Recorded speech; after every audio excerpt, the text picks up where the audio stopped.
Welcome back to the Head, Heart, and Boots podcast. I'm Chris. And I'm Brandon. Join us as we wrestle with what it takes to transform ourselves and the businesses we lead. Oh, what'd you think? I don't know, it's kind of serious. Should we laugh?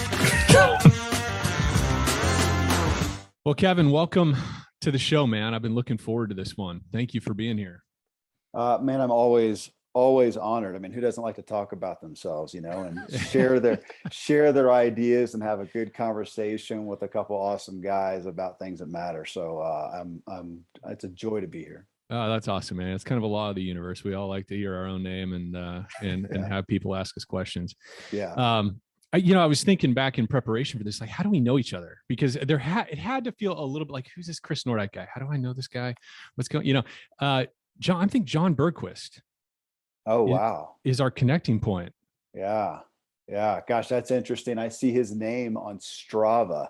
It'll come up and say people, and it has it's not a face there, but a name. I think, man, it's a guy I knew. He's obviously no longer with us here on the planet. But yeah, that may be. I mean, I've known you as I would say you're in my list of people. I just like the influencers, and I see you and I see posts that you do and stuff. But it's so often I don't know how you connected with people, and it's interesting, especially with Zoom, like what we're doing here, that I can go a long time and not remember if I've actually been with someone in the flesh, or if it's, right, because you feel face to face. So well, but yeah, it's I was excited to really connect. Yeah. So I think you and John connected through kind of the Wild at Heart community, like the John Eldridge. You guys were moving in the same circles.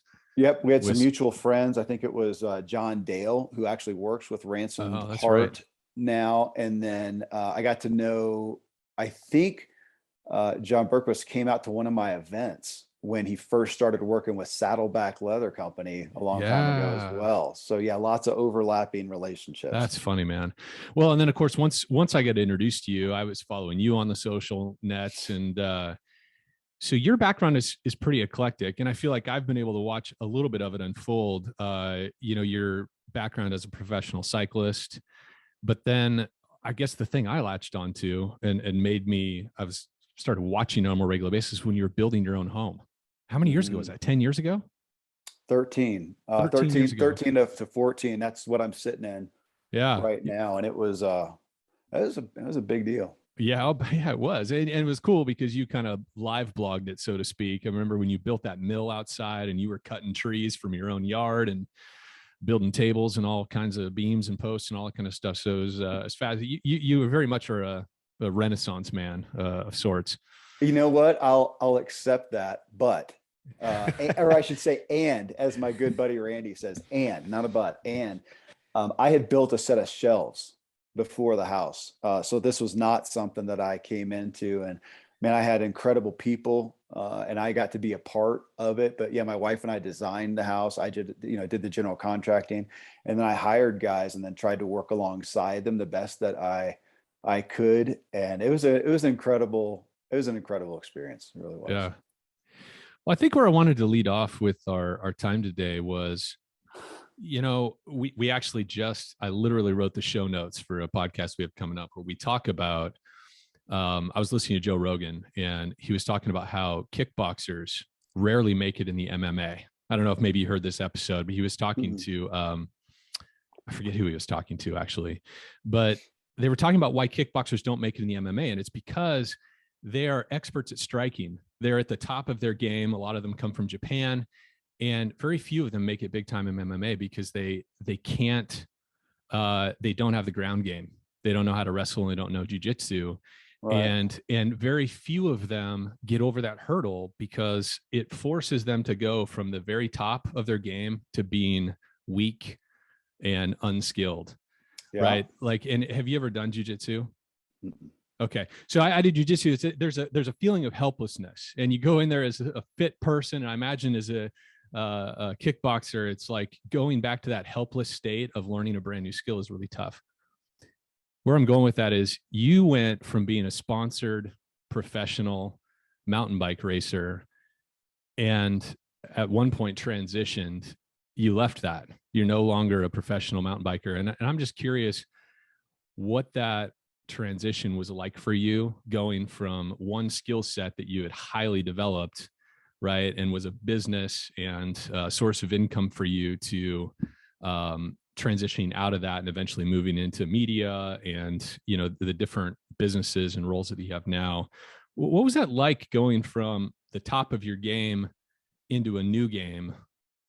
How was that transition for you? Yeah, it's a good question, Chris. And it was, I grew up in a business home. My dad was self-employed, always has been, and that's what he's a fairly famous guy and known for being self-employed and leading people in that. So that's all I ever knew. Started my first business, worked with him in his businesses as a kid, and then started my own at 15, tinting windows on cars out of my dad's garage or my parents' garage, and was always involved in business. And even as I got into cycling, I was a pro on the road. I was a road cyclist, and then but did elite mountain biking. And then today I'm known more for mountain biking because that's all I do. Is I don't do the road at all. But I was a pro on the road. But even there, I always gravitated towards influencing people. And that sounds, like because I had something great to offer. And it wasn't so much that, but it was just I like to talk about ideas. I like to build things. I like to grow things. I like to progress with people. And so it's, I'm a pretty good communicator. And so I did a good job, I think, of gathering people around me. And so I did that even in cycling. So by the time I left it, which was 2002 was my last full year racing. So I would have been 31 years old. And at that time, I owned the team. So I had a corporation. It's where I started my corporation. Matter of fact, it's still the same corporation I have today. We never changed the name. IRS still has me down as Trinity Sports Group. I've done 100 DBAs, but it's all through that. But we own the team. I got the sponsorship for the team. I had an elite team. I had a huge club. We had a lot of influence in the region that we were in. I did a weekly newsletter that grew an audience and did a lot. We hosted the 2002 United States Cycling Federation national championships. So shut down Nashville, Tennessee at the time. It was big 6-figure budget. So I was doing business and stuff. So when I left it and just continued on to business, that wasn't a big transition. But to what you said, my self-image was. That's who I was as a pro athlete. And leaving that was probably the hardest part of that, to finally cut ties and let it go. Because when I walked away, I totally walked away. I actually was still in cycling a little bit. I went and did some consulting in Silicon Valley, and we lived out there for a little while for a big cycling manufacturer. And then I left it and it was gone, and I walked away from it.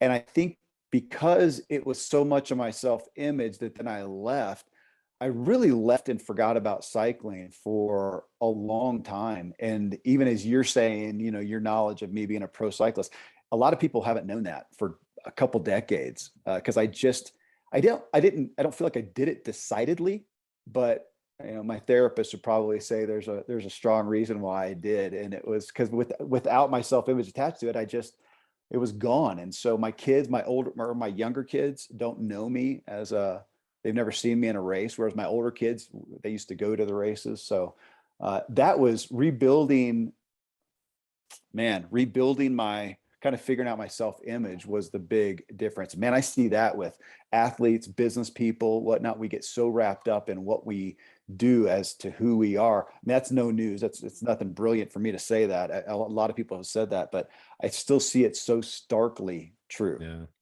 Yeah. Do you feel like in that transition, did you almost say, okay, I want to do it this time differently? Like, did you set out on these new adventures? You've had many.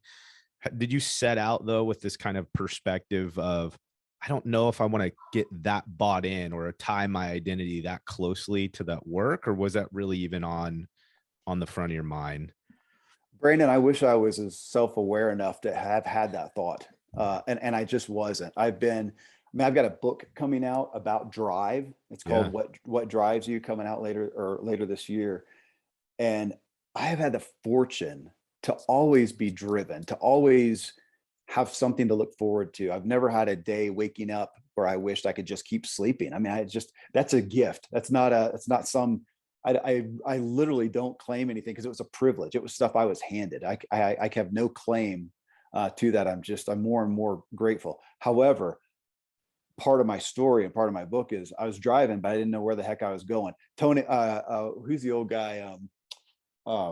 Yogi Berra is well known. Yeah, for driving his players. They're going to the Baseball Hall of Fame. And one of them finally says, man, Yogi, you're lost. And he says, yeah, man, but we're making good time. And I actually heard that from David Lee Roth, interestingly enough, and had to go back and figure out who to give credit to. That was me. And so I didn't know where I was going always. And back to the self-image was so wrapped up in what I did and in influencing and leading people that twice I did consciously try to walk away from that. I didn't want to be a personality. I didn't want to be on stage. I didn't want the pressure. I didn't want to deal with the ego issues, because I do deal with ego issues, and that made it harder. So that has been an ongoing journey that I just turned 51. I feel like, man, not really to my mid to late 40s did I start that self-awareness. And now I'm sure I don't expect to ever arrive. I think I'm making good, I got some good traction, but that's going to be a journey the rest of my life. I can respect that. Yeah. I have to ask the question because I think it's fascinating, the kind of the life path you've had. How in the world did you get connected to one of the most iconic sales figures in history? Like, what is the story of you connecting up with Zig Ziglar, the family, the Ziglar Show podcast? Like, how did that come about? So my dad was born to parents. My dad's parents were born Amish, the whole deal, horse and buggy. No, that's his parents. Now, they didn't stay within that confine with that label, but they stayed within the culture, the religion, Mennonite and whatnot. So he grew up incredibly conservative. And to make a long story short, personal development, starting with Dale Carnegie, that was his way out. He got a hold of that as a kid. Other kids are sneaking out girly magazines, and he's listening to these 45s from that he has to hide because that's not cool with his culture and his family and whatnot. And so I grew up. So as a kid, I grew up hearing that stuff. And literally, we were living in California, living in Anaheim. I was 6, 7 years old. And when I'd get out of line, they'd send me out for an attitude adjustment, and I'd have to go listen to Zig Ziglar. I have every right to loathe that voice and that guy. But I saw what it did for my dad. I grew up in personal development. He was always pursuing personal development, went to their seminars. I went to seminars, and he would get us hooked up to help these guys sell products. So we're at an event, 30,000 people, and you got Zig Ziglar and Brian Tracy and Ollie North and all these people, and he'd get us set back, and we would help do product, which means we usually got to meet these people. And I struggled with the character of some of the people that I met when they were off stage, and Zig stood out. And so it was always a bright light. Zig Ziglar it was a voice of reason and comfort in that. And then I think it was through my dad, I met Tom Ziglar, and I had become a voice speaking to entrepreneurs, for entrepreneurs, and got the opportunity to speak for Ziglar, got to be friends with Tom. And again, such a long story short, it was me talking with Tom and just asking some questions and concern about where's the brand, the legacy of Ziglar going to go after Zig died. And Tom, we literally was talking. I was here at my house. I was upstairs. I remember it. And he said, man, will you work with us some? And so they brought me on as a consultant, and I audited what was happening in the business. Not that I'm Mr. Super Businessman necessarily, but it was just to kind of help him and look at it. I am a good communicator. Branding and positioning is a care and concern, and I think somewhat of an expertise. And I found the podcast that had been dormant. They were just putting Zig clips up, and had been dormant for a year and a half, 2 years, and was still getting downloads. People still searching, and I was podcasting. at the time, and said, man, let's pick this up and bring it into a new culture and a new, help the voice. That's where it started, kind of a labor of love, and it grew from there. Gosh, Wow. and you're at 900, almost 1,000 episodes. Did I see that number correctly? Let's see, with 980 or something. Ziglar, I am at, I think I'm like we're about to hit 960, I think. Okay, yeah. I had done about 100, I think, podcasts episodes before that. And now since then I've started a couple of episodes. So yeah, I'm well over 1,000. I've put in my 10,000 hours. Of course, that doesn't mean gosh. you could put them in doing really poorly, but apparently I've done a couple things okay. Hey, Kevin, do you ever feel like there's you grew up, as you said, in this self-help, self-development arena, literally from the earliest stages. Is there a dark side to it? Like, did you ever experience something like you were like, this is negative, like this is something that we need to be aware of? Huge, Brandon. Yeah, it's a big part of it's why I walked away in some ways a couple times, because I do struggle with the egos on the stage. I do struggle with the propensity to, if you have an area of expertise, you can so easily fall into that place of you've got expertise everywhere, because once people trust you in one area, they'll listen to you in other areas. So it's a really addictive, I was going to say drug, but propensity to go down. And I have struggled with that, and struggled with people who on stage have good information, then off stage I saw some failings. And but to that, Brandon, I was really judgmental too. And I've also come down off of that. Thought, well, if I can only listen to perfect people, I can't listen to anybody. Now, obviously people have to have credibility, but now I do have a lot more grace with somebody who does have a platform. They do have good expertise to offer, good information to offer. Does not mean that they have everything figured out. And as I've had, I think I'm getting close to 170 guests on my show, some of the biggest influencers we have, I realized that. And at first it was disappointing. And now I, again, found peace with that, and therefore found peace with myself in that I do have to have credibility. I mean, you can't, I for any of us on a microphone or on a stage or writing a book or whatever, we got to have some credibility, but that can come from, wisdom and having gone down a road, having experienced some things. It doesn't mean that we are the best in that category. And it doesn't mean we're the best everywhere. And man, I know some people who are rock stars in certain areas of their lives, and they are train wrecks in others. And we want to think that it, relates over, and you expect some success to bleed over, but, all that, I mean, your question is big. Yeah, there is. And I am consistently grappling with it. And I care about it too, because in the role that I've been privileged to be an influencer and a leader, but I also represent so many. So when I have them on my show, I feel like I got to vouch for these people a little bit, or a lot of it. I'm recommending them by proxy of having them on the show. Yeah. And so with what people see from them, that's going to bleed over to me, and I'm in the soup. The only way to stay safe is to stay off the microphone, and well, there you go.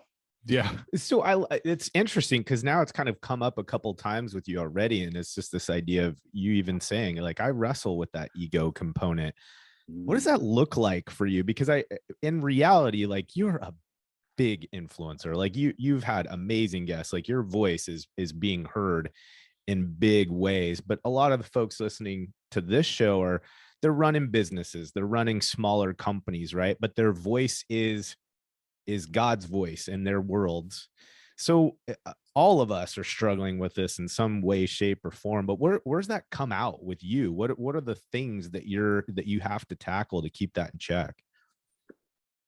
Again, man, I'm super sensitive to it because of my past, and I'm always grappling, again, that word, with the judgment, with that. But I think we're in a time period. We were just talking about this recently. I was with a group of people about, there's a cry to be authentic, right? We've all heard that, especially the younger generation. They want authenticity, which I dig. And I think that as an influencer, that time that you guys, I think, are old enough to have seen too, where if you are on stage, you're supposed to come off like you have figured it out, you have arrived. And I don't think people believe it now, and they shouldn't. Yeah.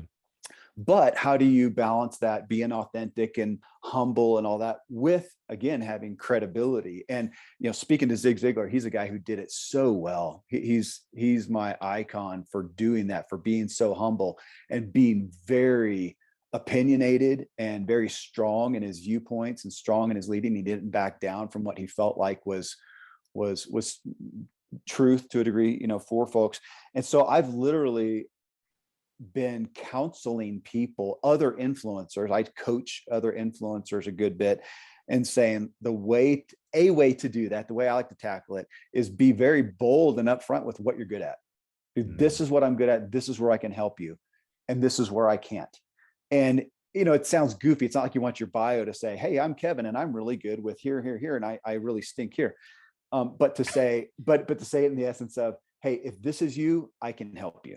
And maybe that just alone is enough. If this is you, I can help you. And by proxy of that, if you don't fit these things, then I can't. Though I sometimes will go over here and say, and if this is you, I'm not your best fit, but I have a golden Rolodex and I'm happy to connect you with other people. And I would say that on inquiries for my own, for people seeking my input, let's say, whether that's coaching or, guidance or whatever, I probably refer out close to 60-70% of it to say, man, that's not an area that I'm skilled in.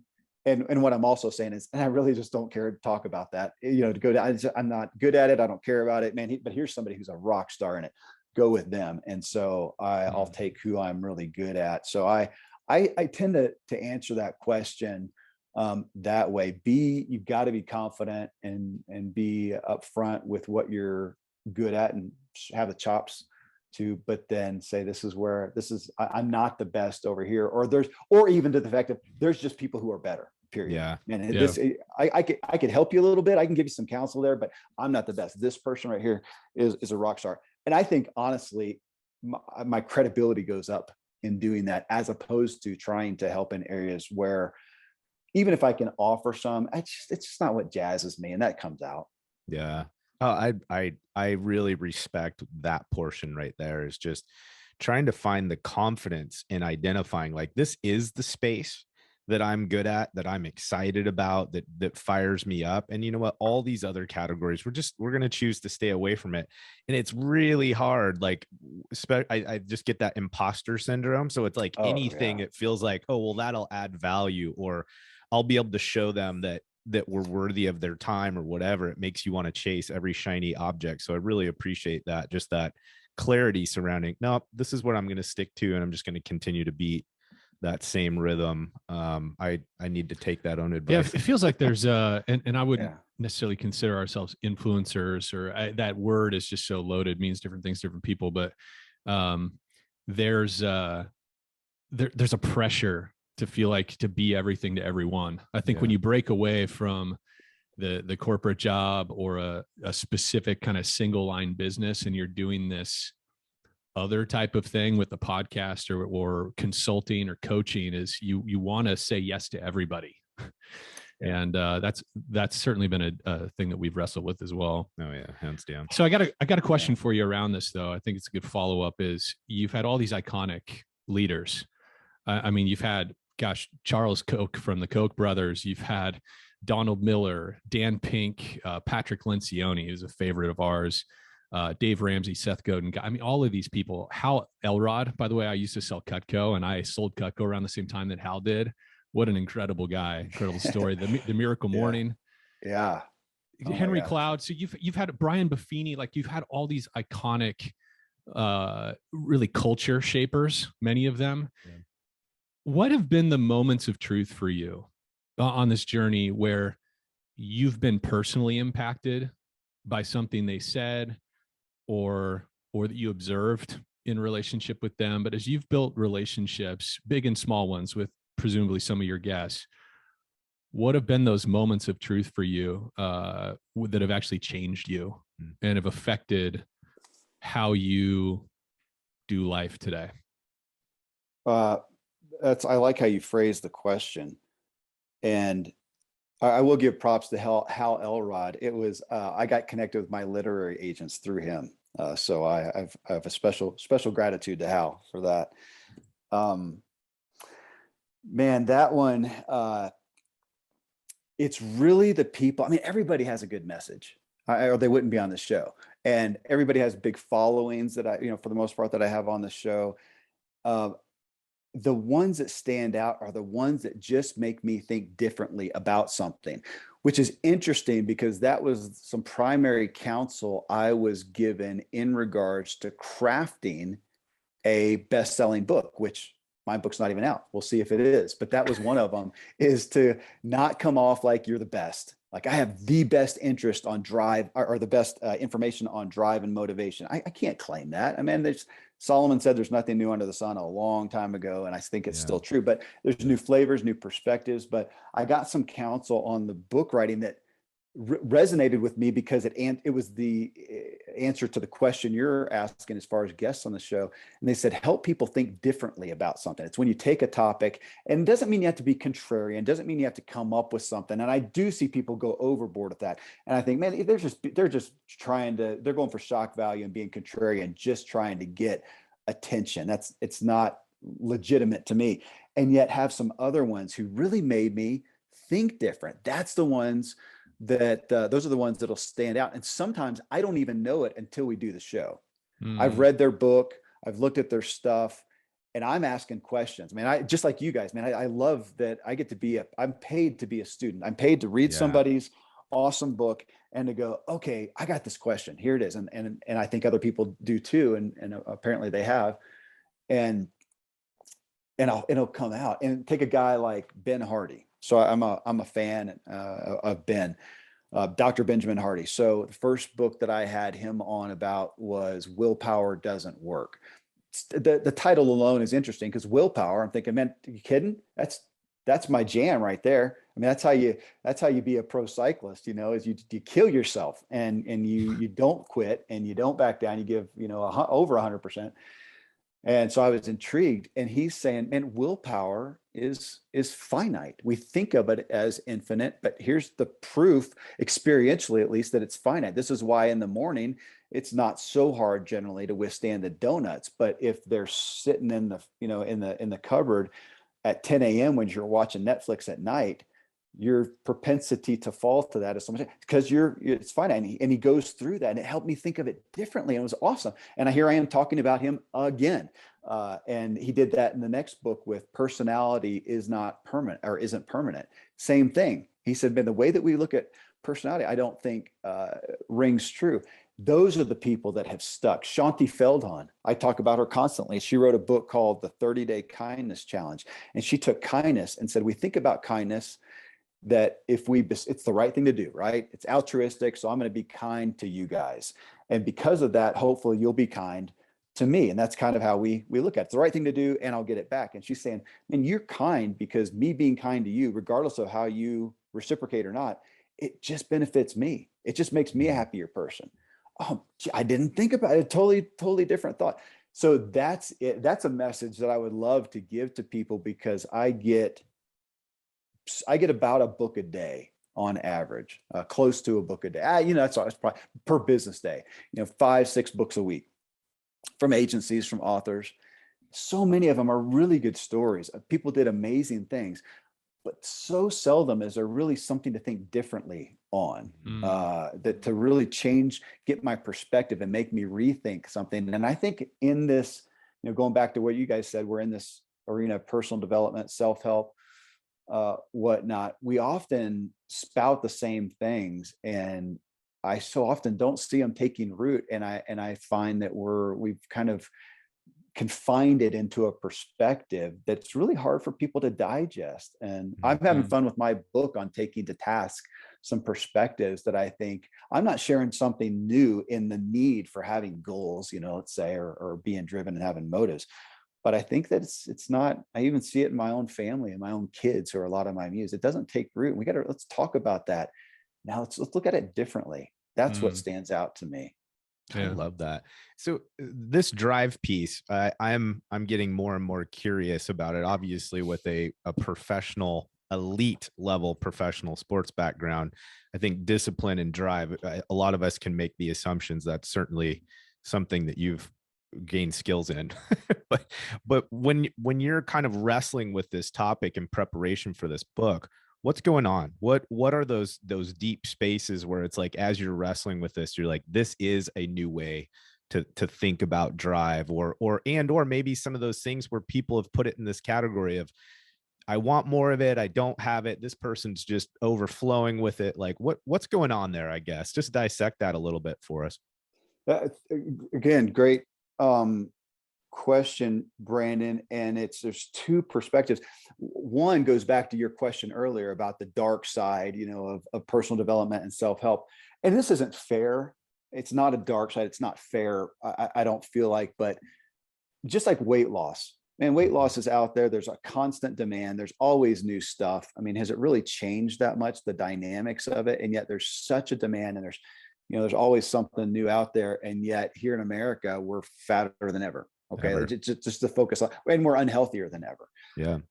I struggle some with my industry that I'm a provider in of self-help, that we're putting stuff out.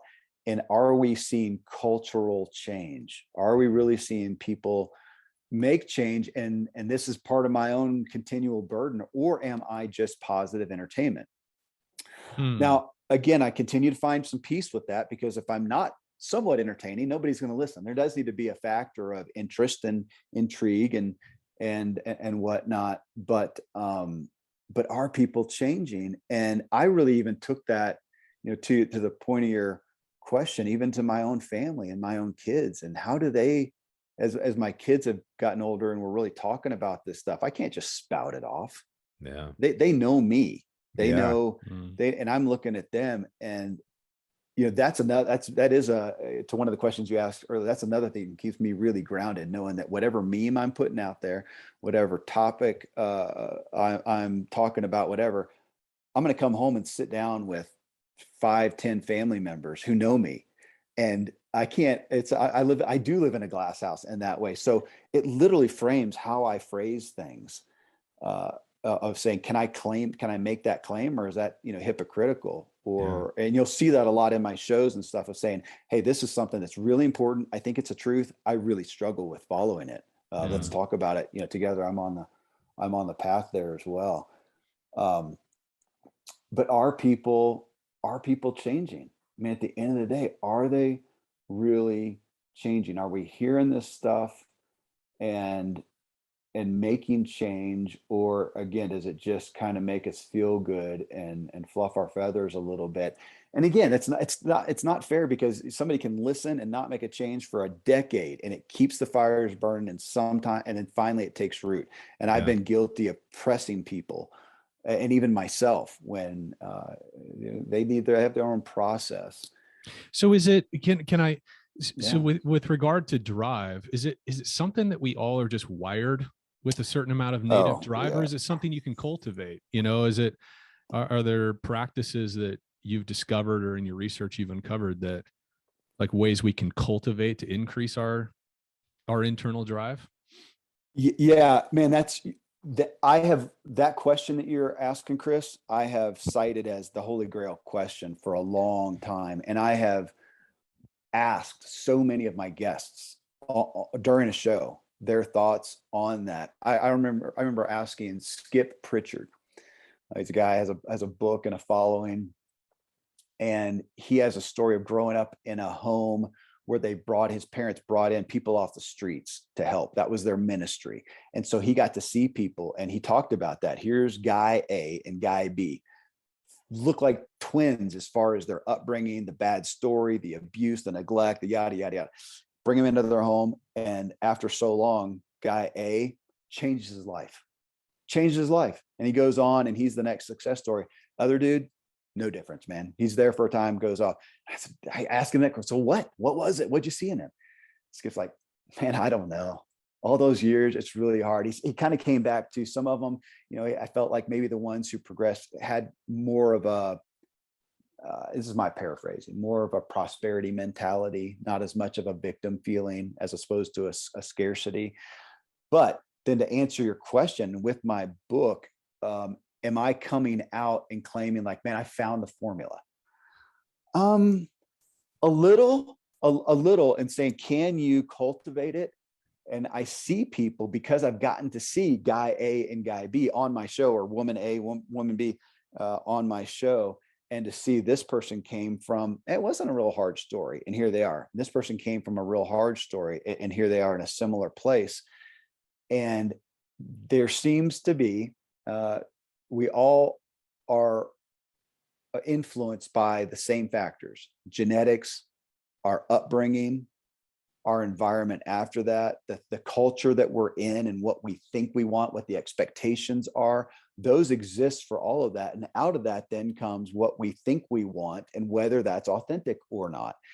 And I see the people that we would say are driven as people who have become aware of those things to some degree. Even with my drive, even though it's been errant sometimes, I did have a great privileged upbringing that helped me be at least fairly aware of my values, which that's at the core of everything. If I look at if I get to the bottom of my book and my concern, I want people to know what their values are and to commit to those, because I think it's what makes the happiest people and the most productive people.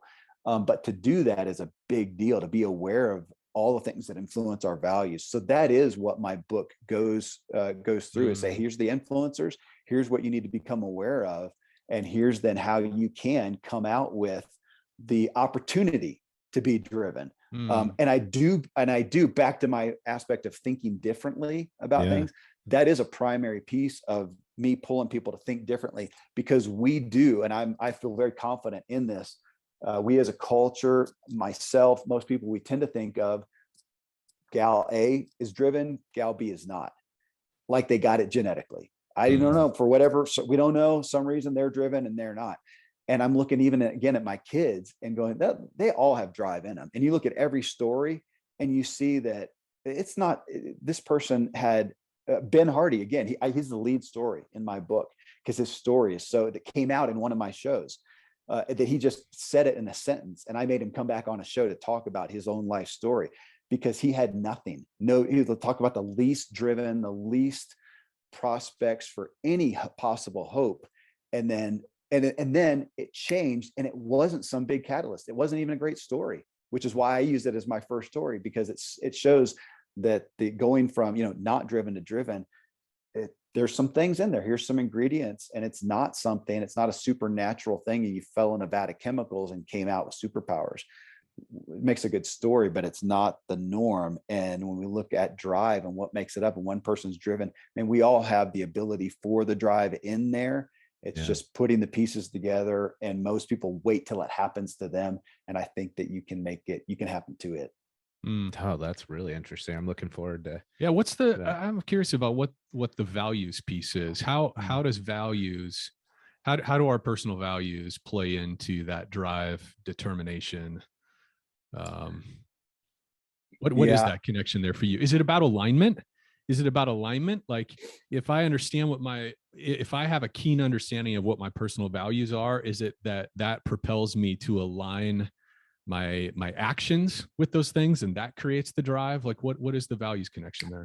You said it well, Chris. You said it in some sense there. I mean, how I came into it was I think a gratitude for having values, and how that did help keep me from going too far astray, but also just realizing that's why it's fun talking with you guys. I mean, we wouldn't be here sitting and talking if you didn't. I mean, I researched you guys and saw you have values. You could be just doing your business and making a buck. You have values that go deeper than that, and you're trying to use the platforms that you have, the opportunities you have, to influence people, because, well, again, we could say because it's the right thing to do, or because it's also just what makes us all feel best. It's what makes us happiest to contribute. And you have that because of values. And then and so that's who I just enjoy talking with. And I remember, man, years ago, I was actually with my brother Jared, talking and kind of commiserating and go, man, if somebody doesn't have values, I don't enjoy talking with them. If you don't have Yeah. values and don't have some specific viewpoints on life in general, I just don't have, I don't resonate with you much. And that got me further thinking on that. And then again, with my kids, realizing what I want for them, what I want them to be joyful people, to be contributing people. That's going to come from knowing what they value, and that's what I want for them. And that's really where the impetus to make the effort to write a book and have a platform again and whatnot came from, is what I wanted for other people. But again, I'm going to keep playing with that, not just because, altruistic, have values and go save the world. And if you want to be happy, wake up with peace and be joyful, which I want you to be, because then you're just more fun to be with. Know what your values are. And I'm almost, just to exaggerate the point, if we look at the key areas of life and you don't have any values, I'm a little bit offended, which is a goofy thing to say. I'm saying that to exaggerate a point because I'm a very non-offendable person, but I'm just kind of disappointed. Like, seriously, if you don't have a perspective on health and wellness, and it's just not a thought to you, I don't really understand that, because it's what fuels my body, that carries my brain and my mind and whatever. And you have no thoughts on that. Can we talk about that? Can I help you maybe have some thoughts and some questions on that? And if you just don't care, we probably aren't going to connect well. Then, and that's even come out with coaching clients, and I vet them now for values and passions, because if they don't have that, I'm probably not going to be able to help them a whole lot. Yeah, that almost goes back to what you were talking about. Is like this, I probably am not the best fit, because it really just doesn't align with that space that you feel most connected to, right? Yeah. Hey, here's a funny story on that. I had a lady who I took on long time ago when I needed the money, took her on to coach. And it's always been kind of a family game to ask people, guests, like, what's your favorite meal? Because we're big foodies. What's your favorite meal? And then to kind of tease them with, we're going to judge you on this, which we actually do. and this lady, who I was not very effective in helping, she said her favorite meal, and she just didn't really have an answer. She says, I don't know, maybe pasta with some butter, because my dad used to make it some before he left our family and stuff. And she was just so beaten down that I was not a good fit to help her. She needed a therapist. But it was kind of an interesting analogy to where today I literally have at my website on a coaching intake form, one of the questions. I have a couple kind of filtering ones, and one of them is that, hey, so if it's a celebratory time and no consequences, whatever, what's your meal? And it really helps me to know, am I going to resonate with this person? Are they a passionate type of person? Are they even that word, a passionate person? That's who I'm going to resonate with. If they're not, we're probably just not going to gel well. So let's do us a favor and get that on the table now. Yeah, I can so appreciate that, because I think Chris and I often, in our exchanges and what we do professionally, you run into those folks that are just so utilitarian in nature. Like is it a yes, no, does it work, does it not work, right? Like, just very, very utilitarian. And for Chris and I, those are hard relationships for us to really bond and connect with. And so we would have to say to ourselves, like, I don't think we're going to be a good fit, because so much of what we try to bring is based on this passion, on these things that we're excited about, the whole person, right? Getting underneath the surface and really wrestling with all these things that affect our business, not just the P&L, not just shifts and things like that. So anyways, I can connect with that. And it's like, okay, if someone performing at this level prioritizes that, it just makes me feel better about, okay, we need to hold true to that and just understand we're going to have people we relate to because of their passion levels. And then there's folks that we just won't, and that's okay. Like we need to be confident in that. And for that person who's utilitarian, man, there's a group that fits them, or a person that fits them so well. Yeah. And that's a great point. Well, Kevin, I want to take a turn, and I want to get your perspective on something that Brandon and I've been reflecting on. We recently posted an episode on our podcast about anger, and it was a dialogue between Brandon and I just about our own experience with anger and how we've seen it affect our work and in our personal relationships. Anger is an interesting topic, right? Because I think it's a universal emotion, and yet we don't really talk a lot about it. And so I'm curious if you're willing. what makes you angry? Oh man. Oh, and let me ask you a question just to clarify that. So you guys came to this topic, which I actually saw on Facebook or somewhere where you posted it, came to it as you were considering it in yourselves, like this is a conversation you guys are having, or you're seeing it in the culture and employees and whatnot? Both. It's interesting. Our space is the blue collar, the trades, the service industry, right? So we're in disaster restoration, construction, kind of that whole paradigm. And it's a paradigm that for all of its history, really, it's been a command and control kind of culture, leadership environment. And that's changing, it's shifting. I think that's shifting in all industries, right? But with the instigator for this recent conversation about it was just noticing anger in some of the clients, colleagues, just noticing how it comes out. Yeah. In ourselves. Well, yeah, certainly. I mean, that's where the podcast went, was really spotlighting how we've experienced anger and how we deal with it. But yeah, no, I mean, it's an observation of just, I think it's a part of culture. I think it's a part of business culture, but Steve Jobs is an example. Okay. Steve, an icon, a creative leadership icon, right? And part of his archetype or part of his persona is the angry, recklessly angry executive. Yeah. Right. And so we have all these examples of anger in the workplace. Yeah. But we don't really spend much time actually talking about the impact and the toxic residue of anger. And so anyway, that just prompted Brandon and I think it's something that I think as a business community, we would do well to maybe reflect on more. So that's the setup. What does anger look like for you? And then I've got some follow-up questions, but what makes you angry? Where do you find yourself going to anger? Yeah, man, that's such a huge topic. And if I was to say just the emotion of anger, just the natural emotion of anger, where do I experience it most? Where have I? It's at myself. That I get the worst brunt of my emotion of anger is at myself for not measuring up to my own expectations, which are completely unreasonable. So you're hearing this thing. So anything that I say from this point, anything I just said and will is stuff that I'm probably repeating messages from, man, people I've read and am reading. I keep looking over here. I've got a bookshelf. This is my personal home bookshelf over on my left here, and counselors and so many wise people on anger. And so from my own standpoint, I think from the cultural standpoint, the anger. And I've just got to give credit to other people. So I'll tell you my thoughts, but this is, I'm a messenger here of what I've been being taught. It's such an easy one to go to. And underneath that are the real emotions often. Oh, yeah. And for me, it's hurt, which I don't even associate. I feel like I would say, no, I'm never offended. I'm never hurt. And I've had good counseling to show me that, yes, I have. I just perceive it as anger, frustration, whatnot. I'm very stoic. I don't get my feathers ruffled for the most part. My wife would say it different because she can.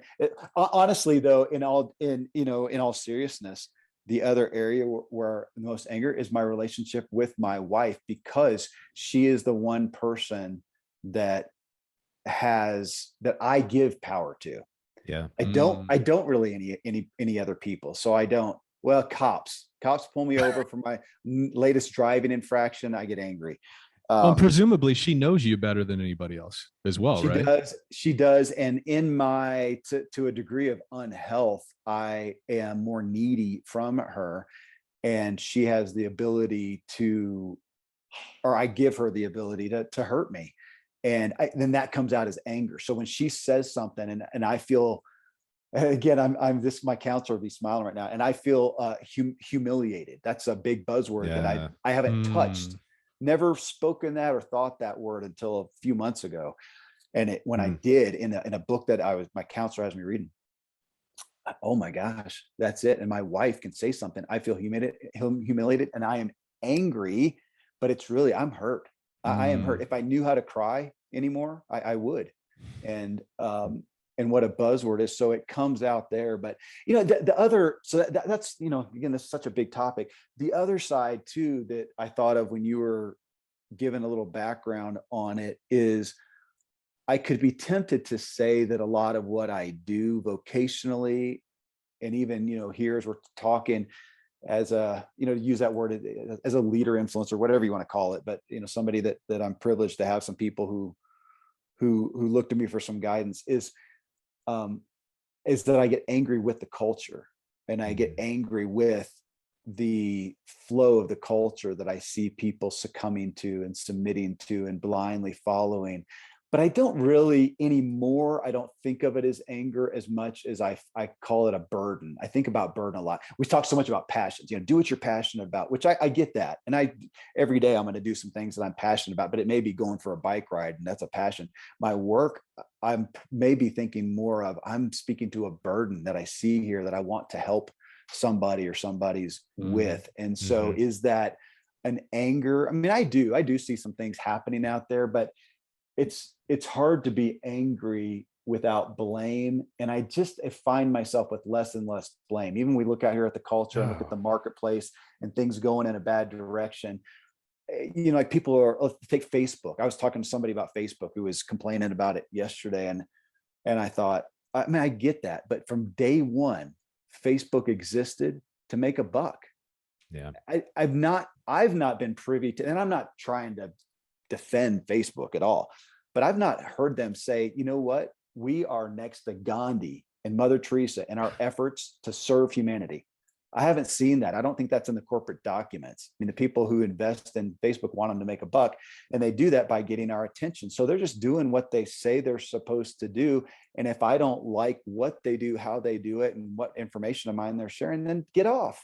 Yeah. And I say that kind of flippantly, but it is somewhat true. And the stuff that we're complaining about, we're generally voluntarily participating in to a great degree. So without me having full blame there, I don't get super angry, but I am burdened by what I see happening out there, that my kids are prone to, the possibility of succumbing to, and they're part of this culture. And so we speak to that, and it burdens me. So I would put that in the anger realm, is the flow of the culture and where it's taking people, and where our health and wellness stats are, and mental health stats. Yeah. So and we could talk about that the rest of the day. It's a great topic. I really appreciate your honesty. There's part of me that really wants to go back to what you said about your marriage. Are you okay with that? Yeah. I'll tell you one thing that drives Brandon and I is that it's the value of letting people know that they're not alone. And I think that's one of our drives in tackling subjects like anger and some of the other things that we touch on our podcast is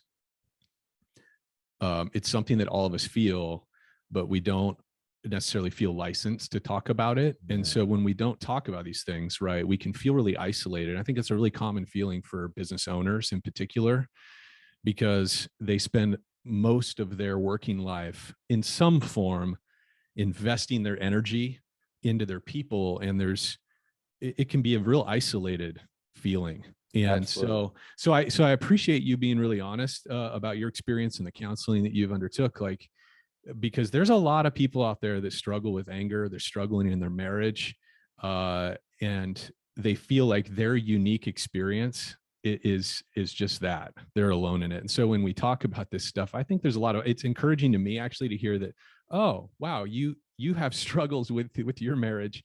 Even I find myself encouraged by that. So what does that look like and sound like? How does that cycle you describe with your wife, what are some of the triggers, and how do you move through that or out of that? What have you learned with the counseling and stuff you've been doing?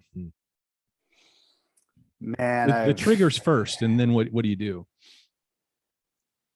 Yeah, the triggers are,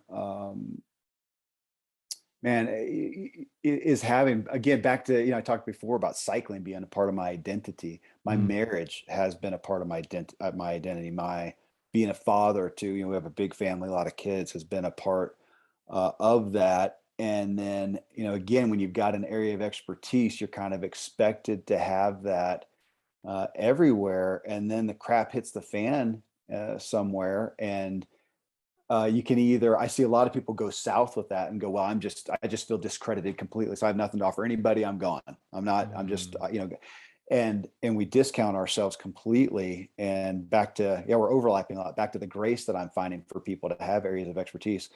But when I look at marriage and the institution of marriage, and I came to it from a very structured, faith-based perspective, religious, perspective. And I will also, with a lot of arrogance. And that was just part of who I embraced for myself.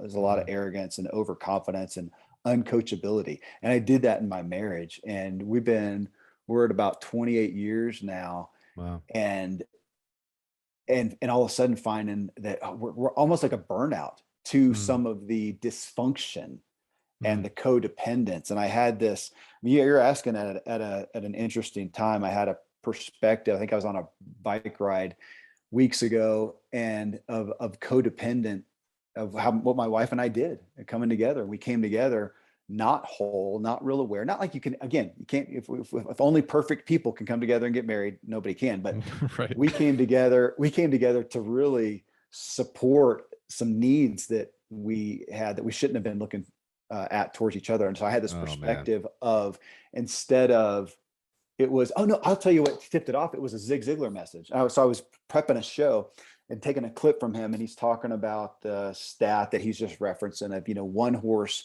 can pull, I'm totally making you'll get the concept, but I don't know the numbers. One horse can pull 1,000 pounds. I don't know. Two horses can pull 2,500 pounds. Three horses can pull 10,000 pounds. It's just exponential. So that's the concept there. And I thought about, and it's acute because I've got adult kids who are marrying and whatnot, that I want them to come together fully standing on their own 2 feet between them and God, and then come together with that spouse, and together, what can they do together, as opposed to what I think my wife and I did, and I think a lot of people do. We kind of came together. It was kind of one of those 3-legged races, where you both put one leg in the burlap sack, and then you're walking along, and it's pretty dysfunctional and very inefficient. And we did that.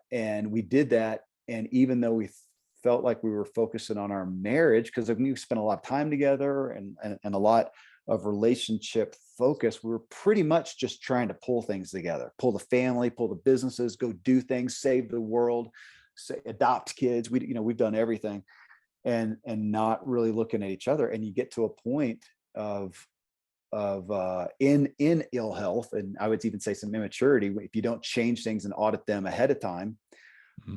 Then you wait for the pain to hit, and either you fail or then you try to fix things then, and it's harder then. And we waited for pain to hit, and I've done that. I did that in a couple areas of my life, my marriage, and again, back to my self-image in the kind of the Superman role. I'm Kevin. I fix everything. I'm limitless, no excuses, which is great as a professional cyclist. It was awesome. That's what got me on the podium.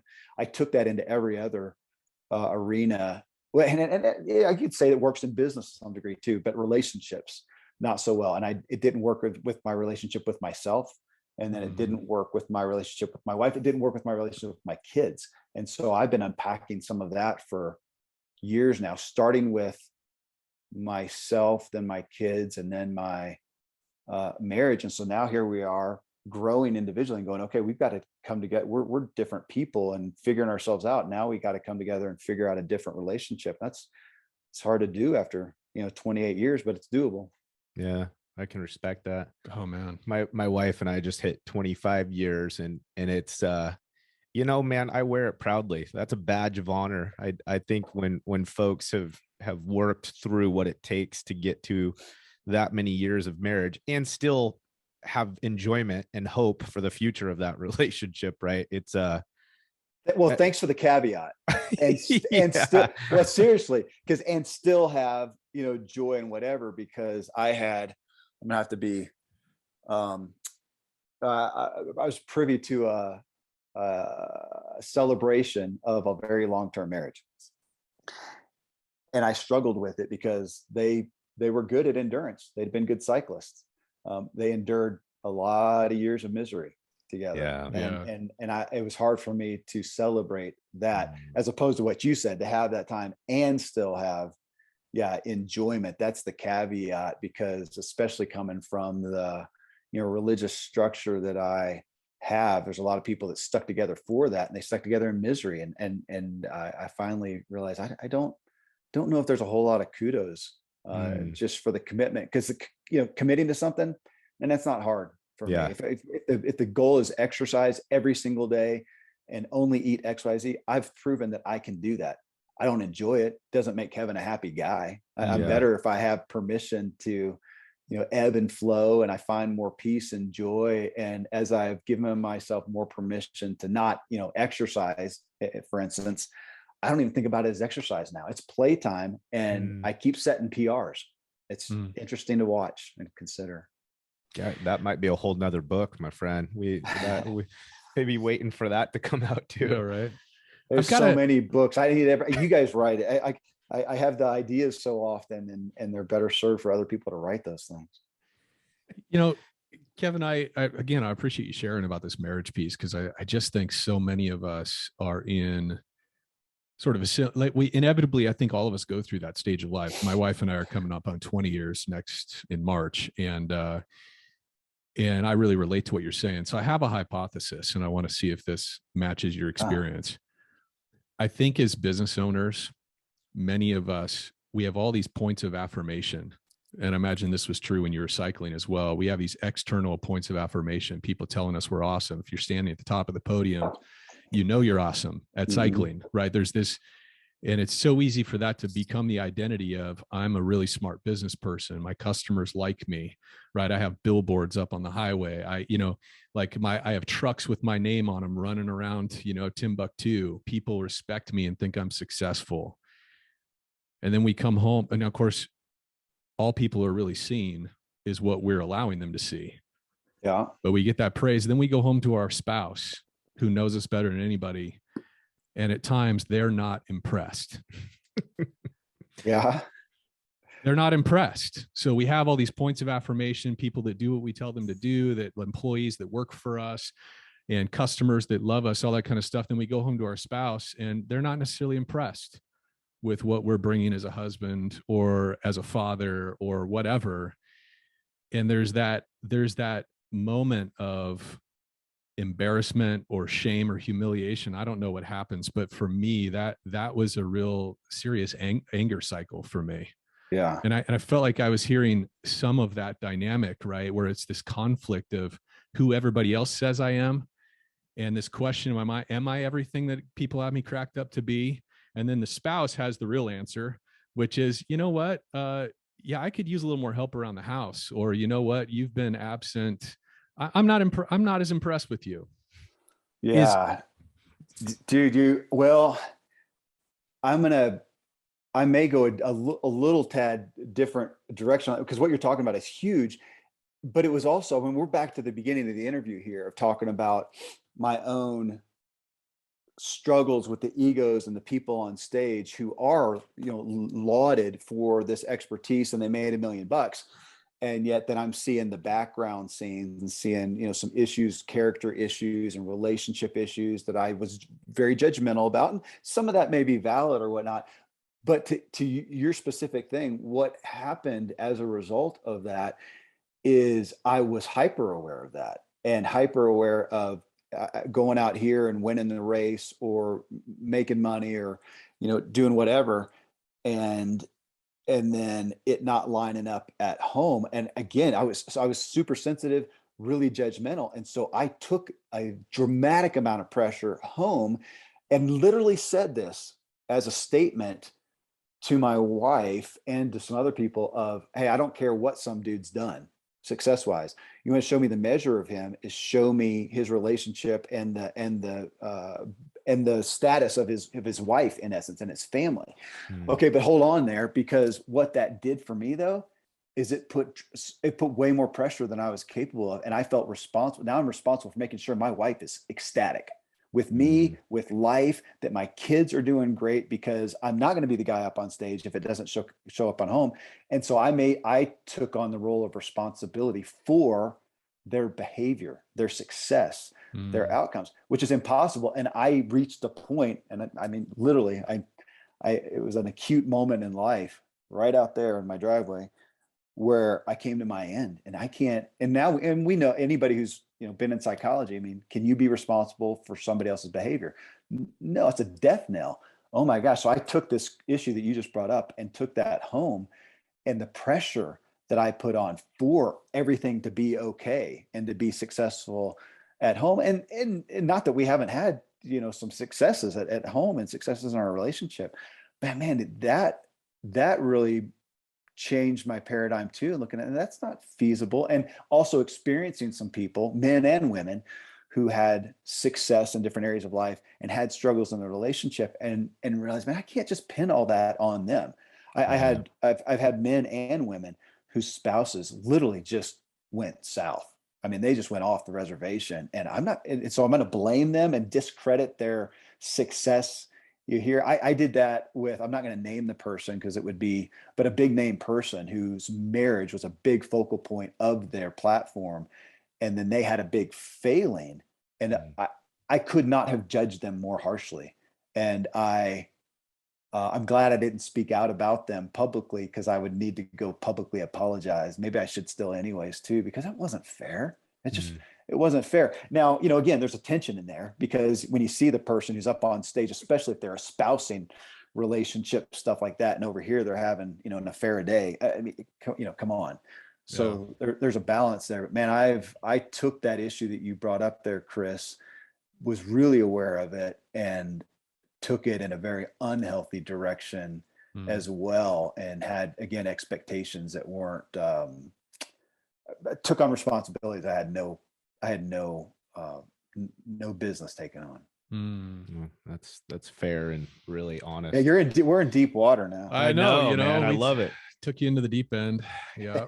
It's real, man. And that's why I don't do a ton of business development in and of itself talk on my shows, because at the end of the day, we're doing it all. What we care about most is this.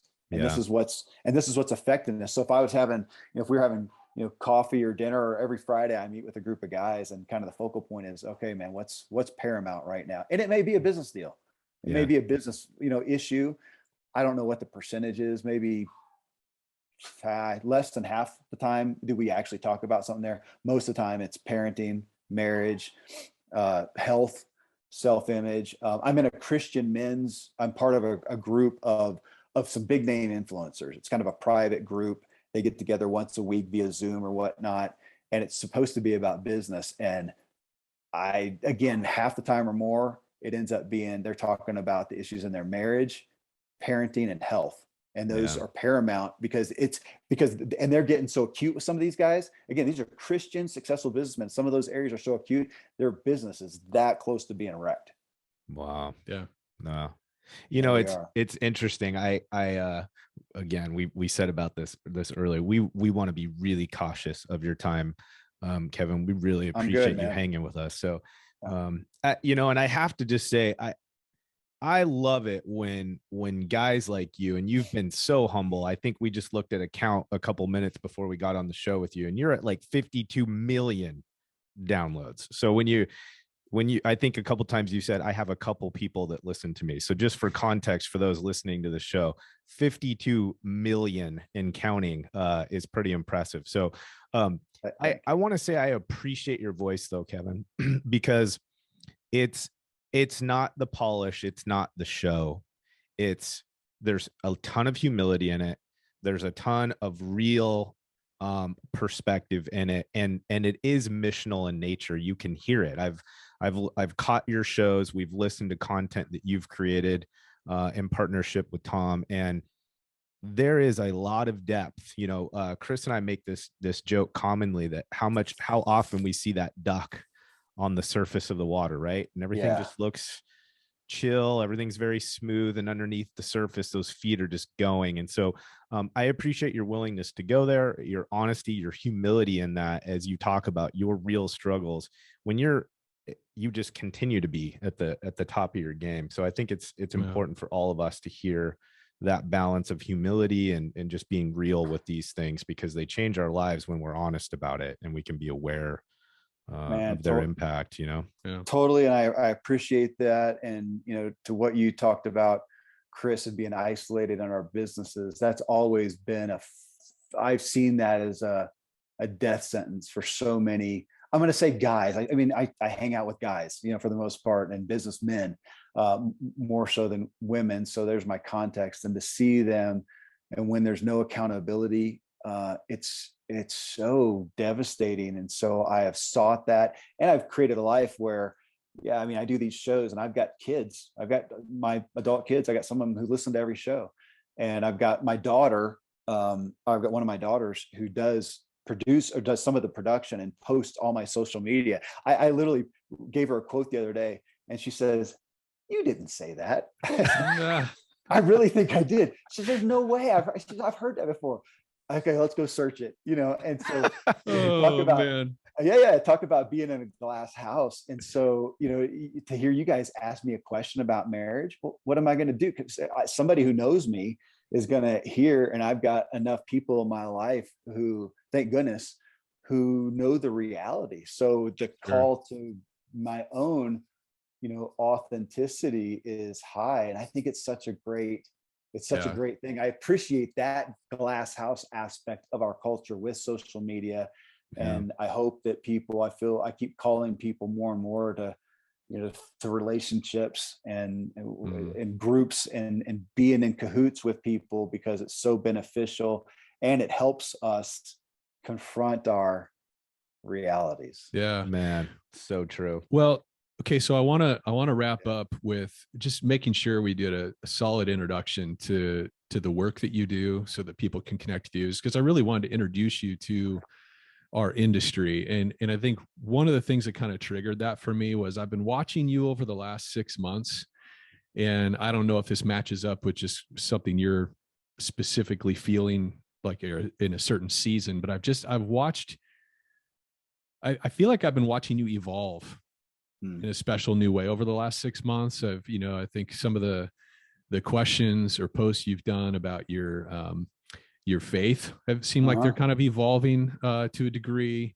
Some of your I feel like you've assumed a very curious posture, more so in the last 6 months of just having followed you. And I really appreciate that. And it's very motivation. It's inspiring for me when I watch other people really shifting gears, moving in new directions, asking new questions and stuff like that. So anyway, thank you for that. How can people follow you, and what can they get from some of your different podcasts that you do and the product you're putting out? Yeah. Hey, thank you. Thank you for all that. I like that. I wrote that down. A curious posture. I want that. And yeah, I have.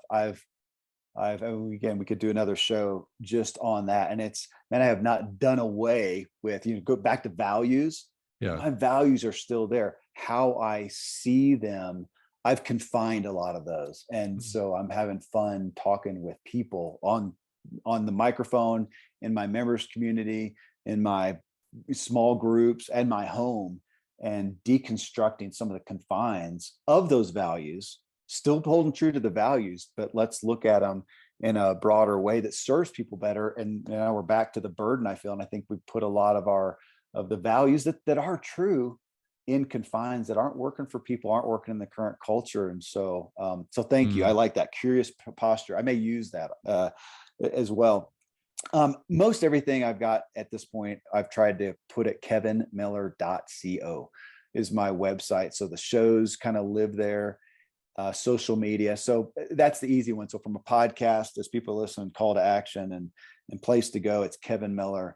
But it's the same thing. If you go to wherever you listen to podcasts and just type in Kevin Miller, you'll find I have 3 podcasts right there. Though I'll say, as I don't know when this is going to publish, but we're in talks right now about combining them all into one show, literally. So it's not a definite, it's a probability, but either way, it'll still be under my name. So Kevin Miller will get you there, which that's hard fought because that's a generic name. There's a word to the wise, man. If you want a kid to stand out and have a chance out there, give them a name that actually is a little bit different. It's hard to take a generic name, and you can't even buy the website anymore. So well, you could be like a rapper and just give yourself a new name, you know.